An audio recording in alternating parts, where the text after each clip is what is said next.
കോർത്തു പിടിക്കാൻ നിന്റെ കരങ്ങളുള്ളിടത്തോളം എവിടെയും എത്താൻ കഴിയും. വിവാഹ വാർഷിക ദിനത്തിൽ ദുൽഖർ പറഞ്ഞ വാക്കുകളാണിത്. നീണ്ട 13 വർഷങ്ങൾ മലയാളികൾ മാത്രമല്ല, ഇന്ത്യൻ സിനിമാ പ്രേമികളുടെ പ്രിയപ്പെട്ട താരമായ ദുൽഖർ സൽമാനും ഭാര്യ അമാൽ സൂഫിയും ജീവിതത്തിൽ ഒന്നിച്ചിട്ട് 13 വർഷങ്ങൾ പിന്നിടുകയാണ്. വിവാഹ വാർഷിക ദിനത്തിൽ താരം സമൂഹമാധ്യമങ്ങളിൽ പങ്കുവച്ച ചിത്രവും കുറിപ്പുമാണ് ഇപ്പോൾ ആരാധകർ ഏറ്റെടുത്തിരിക്കുന്നത്. പരസ്പരം ഭാര്യാഭർത്താക്കന്മാരാണെന്ന് വിളിക്കുന്ന ശീലമാക്കാൻ ശ്രമിച്ചതു മുതൽ ഇപ്പോൾ മറിയത്തിന്റെ പപ്പയെന്നും മമ്മയെന്നും വിളിക്കപ്പെടുന്നതിലേക്ക് എത്തിയിരിക്കുന്നു. ഒരുപാട് മുന്നോട്ട് പോയി. ഞാൻ യാത്ര ചെയ്യാൻ ആഗ്രഹിക്കുന്ന റോഡുകളോട് തികച്ചും സാമ്യമുള്ളതാണ് ജീവിതം.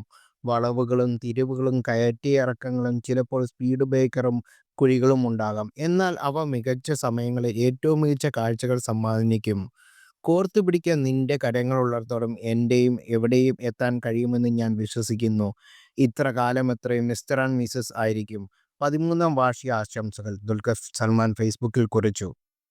2011 ഡിസംബർ 22-നായിരുന്നു ദുൽഖറും അമാൽ സൂഫിയും വിവാഹിതരാകുന്നത്. ചെന്നൈ സ്വദേശി അമാൽ ആർക്കിടെക്റ്റാണ്. വിവാഹത്തിന് ശേഷം 2012-ലായിരുന്നു ദുൽഖർ വെള്ളിത്തിരയിൽ അരങ്ങേറുന്നത്. 2017 മെയ് 5-ന് ഇരുവർക്കും ഒരു പെൺകുഞ്ഞ് പിറന്നു. മറിയം അമീറ സൽമാൻ എന്നാണ് കുഞ്ഞിന്റെ പേര്.